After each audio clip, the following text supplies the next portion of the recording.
네, 딥다이브에 오신 여금 환영합니다. 오늘 저희가 함께 살펴볼 자료들은요, 전혀 다른 두 세계처럼 보일 수 있어요. 하나는 온라인 힙합 문화, 이게 전 세계로 퍼져나가는 그 역동적인 모습이고요. 다른 하나는 힐링 스페이스, 그러니까 우리 건강과 웰빙에 직접 영향을 주는 공간의 과학입니다. 다양한 글과 연구 노트를 기반으로 그 핵심을 파헤쳐보는 게 저희 목표입니다. 바로 시작해볼까요? 네, 이게 언뜻 보면 정말 달라 보이는데 흥미로운 공통점이 있어요. 뭐랄까, 디지털이든 아니면 실제 물리적인 공간이든 특정 환경이 사람들의 어떤 필요나 욕구를 어떻게 채워주는가 하는 점이죠. 잘 만들어진 환경은 정말 큰 힘을 가지거든요. 좋습니다. 그럼 먼저 온라인 힙합 얘기부터 해보죠. 이제 힙합은 그냥 음악 장르가 아니잖아요. 남녀노소 누구나 즐기는 하나의 문화 현상이죠. 맞아요. 예전처럼 뭐 TV 앞에 기다리고 그럴 필요 없이 인터넷으로 바로바로 듣고 보고. 근데 주신 자료를 보니까 이게 단순히 편리함 그 이상인 것 같아요. 바로 그겁니다. 이게 핵심인데 이 온라인 공간들이 그냥 음악 파일 모아놓은 곳이 아니에요. 최신 뉴스부터 가십, 패션 트렌드, 뮤직비디오는 기본이고요. 가사나 뭐 배경화면, 다운로드 콘텐츠, 팬클럽 활동, 심지어는 신인들 믹스테이프까지 다 있죠. 와, 정말 하나의 생태계네요. 힙합에 관한 모든 게 다 있는. 네, 완전한 디지털 생태계죠. 그리고 여기서 중요한 게 이런 공간들이 팬들에게 단순 정보 제공을 넘어서요.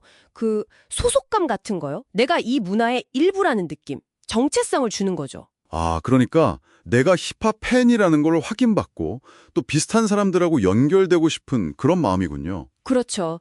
그리고 최신 정보를 남들보다 빨리 아는 것, 그걸 또 공유하면서 얻는 만족감도 크고요. 확실히 그런 심리가 있겠네요. 빠른 다운로드 속도 같은 기술적인 면도 물론 중요하겠지만요. 네, 중요하죠.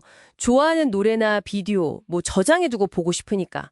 근데 결국은 그 모든 걸 아우르는 경험, 그 자체가 핵심인 것 같아요. 어떤 사이트들은 아예 순수 힙합이나 랩, 이렇게 딱 특정 장르에만 집중해서 더 깊게 파고들기도 하고요. 네.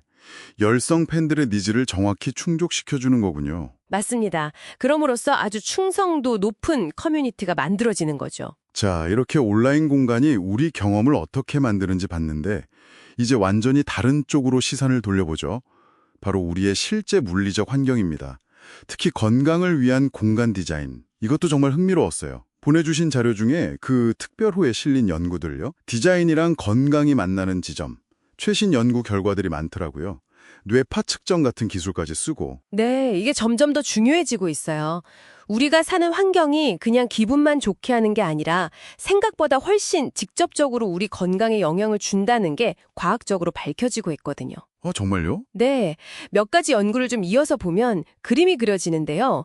예를 들어 최 교수팀 연구를 보면 도시의 열린 공간, 그러니까 공원 같은 곳이요. 이게 그냥 걷기 좋은 곳, 그 이상이라는 거죠. 잘 디자인되면 신체 활동량이 늘고 사람들끼리 더 많이 교류하게 되고 실제로 스트레스 수치도 낮아진다는 거예요. 활동을 유도하고 또 편히 앉아서 쉴 공간도 주고 그런 디자인이 중요하겠네요. 그렇죠. 또 다른 연구, 이 교수팀 연구 같은 경우는 숲 환경에 주목했죠. 네, 그 부분도 인상 깊었어요. 숲에 가면 스트레스 호르몬이 줄고 기분도 좋아지고 심지어 혈압이나 심박수까지 안정되는 효과가 있다는 게 밝혀졌어요. 이건 단순히 나무가 많다 이걸 넘어서는 거죠. 그 녹지나 물소리 같은 자연 요소, 또 탁 트인 경관 자체가 주는 치유 효과가 있다는 거예요. 그래서 요즘 건물 지을 때나 도시 설계할 때 자꾸 자연 요소를 넣으려고 하는 거군요. 네, 그런 시도들이 다 이런 연구 결과에 기반하는 거죠. 숲과 비슷한 경험을 도심에서도 할 수 있게 하려는 노력들이요. 물리적인 환경뿐만 아니라 심리적인 요인도 중요하게 다루던데요. 아, 네. 아주 중요한 부분입니다. 스미스 교수팀 연구 같은 경우엔 예를 들어 프라이버시가 얼마나 지켜지는지, 또 공간이 주는 감각적인 자극, 너무 시끄럽거나 반대로 너무 단조롭거나 하지 않은 거예요. 네네. 그리고 미학적인 부분, 조명이나 색깔, 벽에 걸린 그림 같은 것들이 우리 감정 상태나 스트레스 수준에 직접 영향을 준다는 겁니다. 그러니까 그냥 예쁜 공간을 만드는 게 아니라 심리적으로 편안함을 느끼게 설계하는 게 중요하다는 거네요. 맞습니다. 단순히 기능적인 걸 넘어서는 거죠.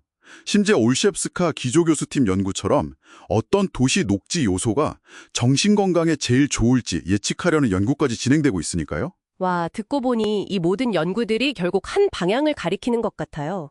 우리가 사는 공간을 의도적으로 설계해서 건강과 웰빙을 증진시킬 수 있다는 거잖아요. 이걸 듣는 여러분도 한번 생각해 보시면 좋겠어요. 매일 지내는 공간들 있잖아요. 집이나 사무실, 자주 가는 카페나 공원 같은 곳. 그 공간들이 여러분의 기분이나 건강에 어떤 영향을 주고 있는지 한번 느껴보시는 거죠. 네, 오늘 저희가 디지털 힙합 커뮤니티라는 어떻게 보면 가상의 공간부터 시작해서 과학적 근거를 가진 물리적인 치유 환경까지 살펴봤는데요. 네, 정말 폭넓게 다뤘네요. 전혀 달라 보이지만 결국 잘 만들어진 환경이 인간의 근본적인 욕구들, 그러니까 연결되고 싶고 정보를 얻고 또 건강하고 행복하게 살고 싶은 그런 욕구들을 어떻게 채워주는지에 대한 이야기였어요. 그러네요. 듣고 보니 정말 관통하는 지점이 있네요. 여기서 뭔가 한 걸음 더 나아가는 질문을 던져볼 수 있을 것 같은데요. 네, 바로 이겁니다. 우리가 온라인 힙합 사이트처럼 굉장히 몰입감이 있고 완결된 디지털 경험을 만들어낼 수 있잖아요. 그리고 물리적인 공간은 치유를 위해서 이렇게 섬세하게 디자인할 수 있고요. 그렇다면 우리의 디지털 환경 자체를 좀 다르게 볼 수는 없을까요? 단순히 정보나 재미를 얻는 곳을 넘어서 우리의 정신적인 또 감정적인 웰빙을 적극적으로 도와주는 공간으로요. 여러분에게 진정으로 치유적인 디지털 공간은 어떤 모습일지 한번 상상해 보시면 어떨까 싶습니다.